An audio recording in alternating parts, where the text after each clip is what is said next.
Futbol tarixidagi eng qo'rqinchli va dahshatli himoyachilar haqida. 5.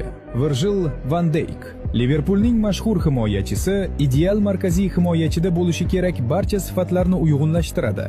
Tezlik, kuch, xotirjamlik va o'yinni o'ta a'lo anglash qobiliyati. 4. Ruben Dias. Manchester Cityning toqatsiz to'g'dek himoyachisi.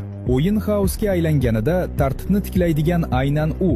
O'z energiyasi, kuchli duellari va vayronkor to'p tortishlari bilan jamoasini ko'p bor qutqargan. 3. Antonio Rudiger. Real Madridning qalqoni. U hujumchilar uchun haqiqiy dahshat.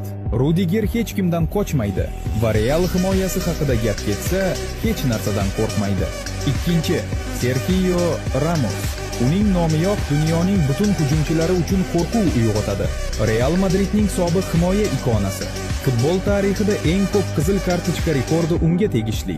Birinchi o'rin kimga tegishli deb o'ylaysan? Agar kanalimizni kuzatib bormasangiz, bizni yana ko'rish ehtimolingiz juda kam. Lekin obuna bo'lgan bo'lsangiz tabriklaymiz. Bu yog'iga har kuni yangi bilimlarga ega bo'lasiz.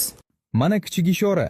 Uni vayronkor deb atashgan va u o'z karyerasida 260 dan ozdan ortiq sariq kartochka olgan. Izohlarda o'z variantingni yozib qoldir. Sen